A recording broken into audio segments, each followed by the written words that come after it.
যে মাহফুজ কামাল ভাই, আপনি কি মনে করেন যে কবে নাগাদ আসলে নির্বাচন হওয়া উচিত এবং কবে এইটার মানে আপনি কবে নাগাদ নির্বাচন হবে বলে মনে করেন? আমরা একটা জ্যোতিষী প্রশ্ন আপনার কাছে করতে চাই। না, শোনেন হ্যাঁ। শোনেন, আমি বাংলাদেশের পলিটিক্স নিয়ে কোনো প্রজেকশন দিতে চাই না। আচ্ছা।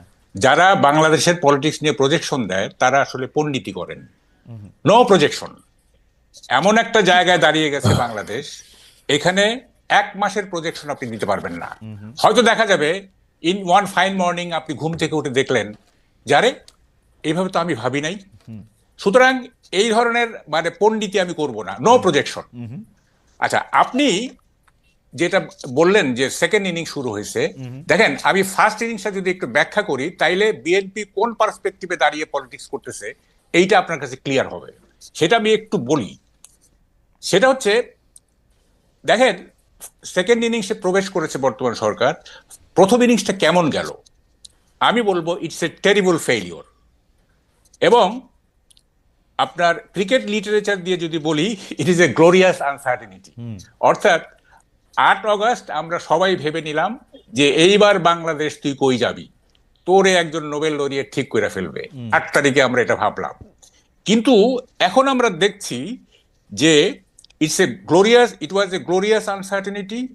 এবং আপনার দুই ক্ষেত্রেই গভর্নমেন্ট ফেল করছে, ব্যাটিংও ফেল করছে, বোলিংও ফেল করছে। অর্থাৎ বাংলাদেশের সুপার স্ট্রাকচারে ফেল করছে, স্ট্রাকচার অর্থাৎ অর্থনীতিতে ফেল করছে। আমি একটু ব্যাখ্যা করি সুপার স্ট্রাকচারে কিভাবে ফেল করলো। দেখেন, বাংলাদেশের যে মৌলিক চরিত্র, আমাদের রাষ্ট্রের যে মৌলিক চরিত্র, সেই মৌলিক চরিত্র অনেকটাই নষ্ট হয়ে গেছে এবং ফান্ডামেন্টাল রাইট অলমোস্ট নেই বললেই চলে। হ্যাঁ, ফান্ডামেন্টাল রাইট আছে, সেটা হচ্ছে ধর্মচর্চার ক্ষেত্রে এইটা একেবারে সর্বোচ্চ রাইট। তবে সব ধর্ম না, ইসলাম ধর্ম সেটাও না, মানে আমার পছন্দের ইসলাম হতে হবে। আপনি যে ওয়াজ মাহফিলগুলি শুনেন, এক একটা ওয়াজের এক একটা কন্ট্রাডিক্টরি ইয়ে আছে। সুতরাং আমার পছন্দের ইসলাম চর্চার ক্ষেত্রে সর্বোচ্চ মানবাধিকার প্রতিষ্ঠিত হয়েছে, বাকি সবগুলোতেই মানবাধিকার 90% লস্ট। দেখেন কি হচ্ছেটা কি, বসন্ত উৎসব, লালন উৎসব, নাট্য উৎসব, ঘুড়ি উৎসব, নারী ফুটবল, স্যানিটারি ন্যাপকিন, আপনার ভিন্ন মতের বই সব বন্ধ। না, এবং কিন্তু এমনকি কিন্তু মাহফুজ কামাল ভাই, আমি একটু ছোট করে বলি। প্রথম কথা, ভিন্ন মতের বই বাংলাদেশে গত 50 বছর ধরে সবসময় বন্ধ হয়ে আসছে। এটা আপনি আমার চেয়ে অনেক ভালো জানেন। দাউদ হায়দার, না ঠিক আছে, আচ্ছা ঠিক আছে, না না ঠিক আছে, আই এগ্রি। স্টল দেওয়া হয় না। স্যানিটারি ঠিক নেপকিন, আছে, স্যানিটারি নেপকিন ওরা না। আবার বেচবে বলছে, দিবে, কোনো আচ্ছা, সমস্যা নাই। শুনেন, জি। এগুলি আমি পরে ব্যাখ্যা করবো। আপনি আমার তো আপনার তো সময় নাই। জি। এমনকি দেখেন উৎসব পালনের জন্য যে ফুল, হ্যাঁ। সেই ফুল আমি আজকে একটা স্ট্যাটাস দিছি, ফুল তুমি আর ফুটবে না। যদি যদি দলিত মথিত হতে চাও তাহলে ফুটবে, কিন্তু আমাকে কোনো দোষ দিতে পারবে না। ফুল তুমি আর ফুটবে না। দেখেন কালকে কি ঘটছে, এই বাচ্চাদের স্কুলে বাচ্চাদের আনতে যাওয়া হয়, সেখানে মহিলারা গিয়ে একসঙ্গে বসে চা খাচ্ছিল। সেটা নাকি মহিলারা একত্র হয়ে চা খেতে পারবে না, তাদেরকে ওখান থেকে উঠিয়ে দেওয়া হয়েছে। তারপরে এখন কি দাঁড়াইছে যে বাংলাদেশে ঈদ ছাড়া, ঈদের উৎসব ছাড়া আর কোনো উৎসব পালন করা যাবে না। এবং এখন দেখেন এমন একটা অবস্থা দাঁড়াইছে যে আপনি যে কোনো কাউকে আপনি ভিকটিম করে ফেলতে পারবেন, যে কোনো কাউকে, এনিবডি ইন বাংলাদেশ। কিভাবে দেখেন, মানে একটা ইংরেজিতে একটা কথা আছে, if you want to kill a dog give him a মানে ব্যাড নেম। আপনি জাস্ট একটা বদনাম দিয়ে দিবেন, এই তুই ব্যাংকে টাকা রাখছিস, তুই সুদ খাস, তোর কল্লা যাবে। এই তুই রোজা রাখিস নেই কেন? তা আপনি বললেন যে হ্যাঁ আমি তো 2 বেলা ওষুধ খাই, চলবে না, বাস ভিকটিম হয়ে গেলেন আপনি। এরকম একটা অবস্থা দাঁড়ায় গেছে বাংলাদেশে।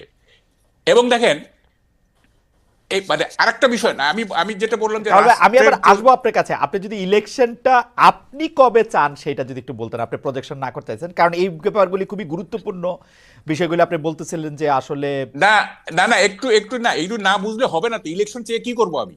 আচ্ছা। আমি ইলেকশন দিয়ে কি করবো? আপনি জানেন স্ট্রাকচারের অবস্থা কি, মানে অর্থনীতির অবস্থা কি, ডু ইউ নো?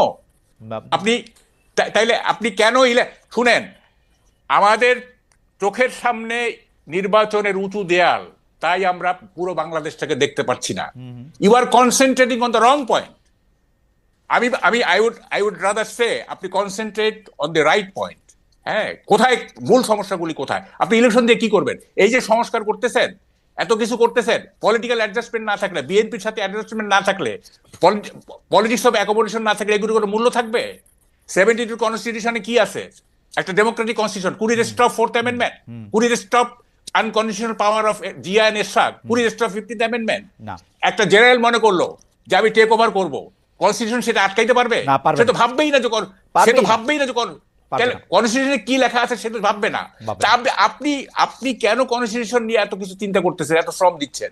আপনি পলিটিক্স অফ অ্যাকোমোডেশন করেন, আপনি পলিটিক্স অফ অ্যাডজাস্টমেন্ট করেন।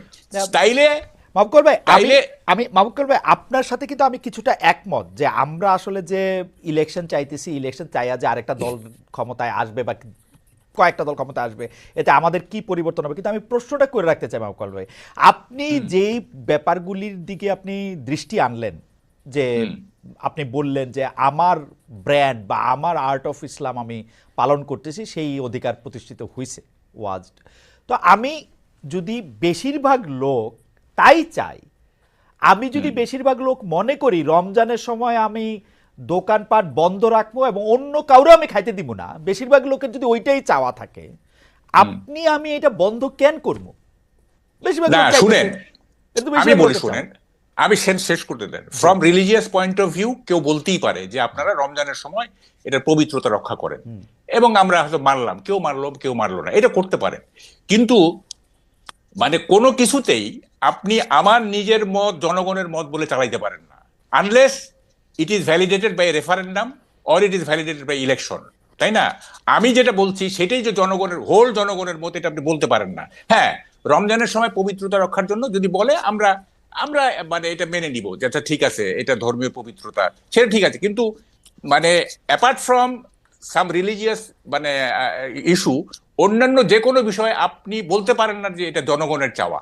জনগণের চাওয়া বলতে গেলে আপনাকে রেফারেন্ডাম করতে হবে এবং আপনাকে ভোট করতে হবে। আপনি বলে দিলেন আমি জনগণ, তা আমিও তো বলতে পারি যে এটা জনগণের চাওয়া, তাই না? আচ্ছা কামাল ভাই, তো কামাল ভাই আমি আপনার কাছে আসি, আমি একটু দুদু ভাইয়ের কাছে একটা গুরুত্বপূর্ণ ব্যাপার নিয়ে আসি, তাহলে আপনার ইলেকশন নিয়ে আমি এবং জনগণের চাওয়া নিয়ে, কারণ আমি বিশ্ব রাজনৈতিক নেতৃবৃন্দ গত 200 বছর ধরে যারা তা দেখি, তাদের মতামতই তারা জনগণের মতামত বলেই চালায়, এটা বাংলাদেশেও চালায়, এটা মার্কিন যুক্তরাষ্ট্রে এখন আমি যেখানে বসে রয়েছি ট্রাম্প সাহেবও বলতেছে গাজার মধ্যে সে একটা সুপার বিচ বানাবে, মেক্সিকোর মধ্যে ওয়াল দিবে, এগুলি সবগুলি জনগণের নামে সে চালায়। সে বলে যে এটা একটা কালেকটিভ ইচ্ছা, আমরা সবাই মিলে আমেরিকারে বড় করবো, তাই তো করে, একটু সুন্দর করে করে আর কি। এটা নিয়ে আপনার মতামত আমরা একটু শুনবো। আমরা